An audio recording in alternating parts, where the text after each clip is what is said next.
Hey ladies, thanks for joining me today. If you're new here, my name is Mitzi and I'm the Papergirly. If you're a returner, welcome back. Today I want to talk about little inspirations, and I thought that this was the perfect video to introduce you to the most amazing little stationery shop, Bison Bookbinding and Letterpress in Bellingham, Washington. It's such a quaint little shop, and I just love their motto, for paper people, by paper people. It's perfect for us here. I first discovered this place when I went to do some research to have a book bound, as most of the company is focused on the bookbinding and letterpress side of things. The stationery area is just a small little area up front. There's actually 2 locations, and the one I'm showing you today is the downtown location. The waterfront location is closed for the afternoon. Years ago, one of my best friends wrote a book and had it published when she got her PhD. And I'm thinking it might be fun to get it bound into a really nice leather cover for her as a gift. Now, this friend of mine is a Papergirly supporter, but not necessarily a Papergirly YouTube watcher. So, fingers crossed she isn't here watching this and I just ruined my surprise. Yikes. Anyway, that's how I discovered this store, and I always try to swing by whenever I'm in my hometown. Today I'm here looking for a little notebook, because recently I saw someone who used a teeny tiny notebook for the 30-day challenge, the challenge that we're wrapping up this weekend. Yep, I'm talking about you, Pam. Pam is one of our rock star gals over on the Papergirly Studio Facebook group. I set this page up for ladies of a certain age. I started it when I started the 30-day journal challenge, basically as a place where everyone could share pictures of their notebook covers. But wow, it's evolved into so much more. We share our journal spreads, we share journal prompts and ideas, fun little quotes that make us laugh or give us inspiration. I like to throw up a fun little question of the day to invite engagement and fun conversations. It's a real good time where ladies are gathering to support and celebrate ladies. Ladies who love journaling, ladies who love stationery. Now I know some people here don't do other social media, and I totally get that.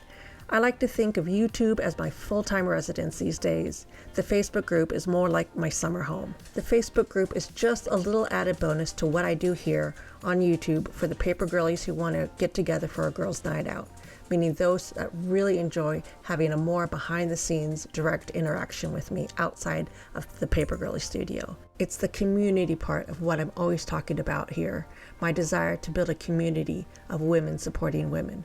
It's a community that I originally put out there for you ladies to gather, but it's really become a wonderful place that now I'm fully invested in, because honestly, it's given me the opportunity to have a full conversation, sometimes even in real time if we're on the internet at the same time, and to really get to know you ladies. And I think you are all just fabulous. So please come join in if that sounds like something that you'd enjoy being a part of. The link is on my main YouTube page, or just look up Papergirly Studio on Facebook.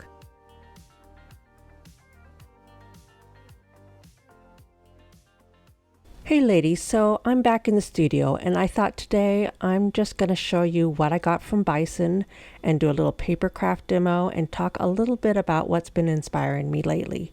Besides Pam's little notebook, because yes, I got myself a little Fields notebook.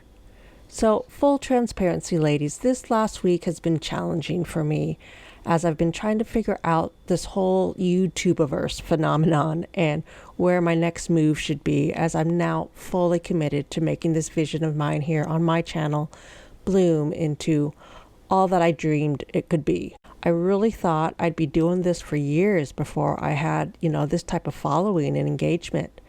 And yeah, for me, this is a large following.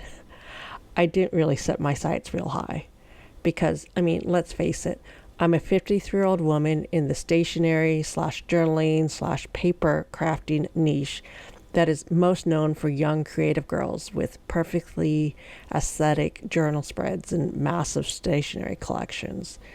So finding out that there are other women my age, or women who appreciate that I'm a woman of a certain age, has been so inspiring to me. And it made me realize something that has been on my mind all week. It seems like we're always waiting for the big moments.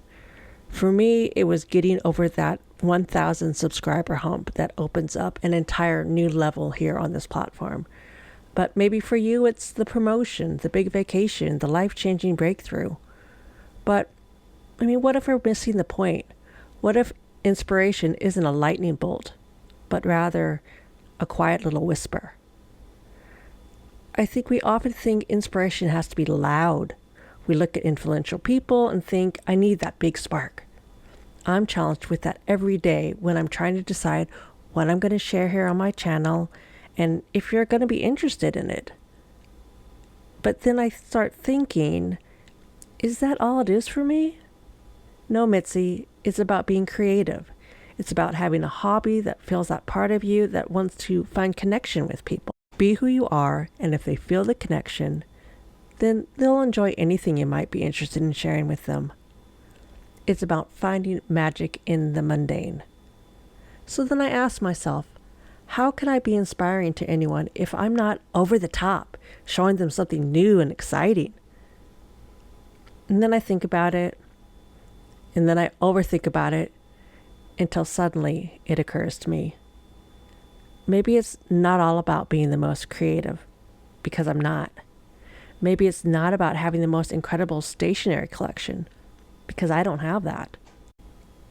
It's about gathering together and sharing to find inspiration in a common theme of being women who enjoy being creative and sharing our love of stationery, no matter how big or how small a collection of stationery we have. Because at the end of the day, inspiration is all around us, even if it feels mundane. I mean, inspiration is actually closer than we think. It's in the small things, what I call little inspirations. It's that first sip of coffee. And girls, you know how much I love my coffee. It's a good playlist. It's the smell of an old book. It's a picture you see on a Facebook page or a video that pops up on your YouTube feed about the most random of things. Little inspirations are like small deposits into your happiness bank. They don't change your life instantly, but they recharge your soul. In a world of hustle, we tend to rush past beauty. So try this. Take 1 minute today to look at your surroundings with curiosity, not just function. That chipped mug, it's not broken. It has a story. That cloudy day, it's not gloomy. It's cozy. Inspiration needs space to enter. If your mind is cluttered with to-dos or I gottas, it can't notice the little things. It's okay to turn off your phone. It's okay to just breathe. When we embrace these little moments, we are choosing to live in the present. As they say, life isn't about waiting for the storm to pass. It's about learning to dance in the rain. You don't need to climb a mountain today. You just need to step outside and feel the sun. So today, I'm stepping out into the sun and just sharing a little piece of my little mundane life. And maybe something I share will inspire you to look at life a little differently. Inspire you to go get that little notebook that you've been thinking about for years. Inspire you to try a new little paper craft that will spark your creativity. Inspire you to find joy and inspiration in the little mundane things that you often overlook in your own lives. My hope for us all today is that next time we feel stuck, don't look for a giant miracle. Look for a little inspiration. I know it's waiting for us. Thank you so much for joining me today. Thank you for being an inspiration to me every day. So I'm going to finish this craft up and then I'm going to let you know what I used to make it. You know me, I'm extra, so of course I had to make it extra. So this is my little craft. It has a little charm. I got the little charm from Five Below. It's a little charm pack. It was $5. You know how we love Five Below. And I just put it on a little elastic band just to hold it together. And then this is the little folio that I made. It is just a little folio. I took out some paper from my scrap paper bin and I just cut little pieces and glued it to the outside. And then these are just little stamps, and they are stamps from the Waffle collection. It's the Postage stamp collection. I have the fall stamp one, but in the description will be a link to the regular postage stamp collection, which actually I'm going to get myself because, you know, that's the one that I originally wanted. So these are just random stamps that I had laying around that I'd added to it. Of course, I used my VersaFine Clair because you know me, I love this ink. And then those are the little envelopes that I made. Aren't they cute? You could just stick stickers in here. You could, well, just fill them up with whatever you'd like. These are stamps, and these are from the Tim Holtz collection. And the link will also be in the description. I love these. They are just colorful stamps. He does such amazing vintage things. These are blues, then greens, and then we have the purples. And so I just picked out a couple just to decorate this. That will be in the description. So that is my little folio, and the reason I made it is because if you come over and join the Facebook group, we are going to do a Happy Meal exchange. So that is what this is themed over, the Happy Meal, because like I said, this is all about inspiring each other, and sometimes it's fun to inspire each other with Happy Meal. So that is, let's get that on here. That is my little inspiration for today. So hope that you enjoy making this if you choose to make something like this. I do enjoy paper crafting here and there. I'd like to end this by thanking Vonda for sharing her pin collection today, to Nancy R. for sharing an amazing affirmation today, to Melissa B. for kind of showing interest in an actual Happy Meal exchange, and of course to Pam and her little notebook. If you're new to my channel, I'd love if you would like and subscribe, and if you want to join the Facebook group, please come and join. Until next time, from one paper girly to another, bye.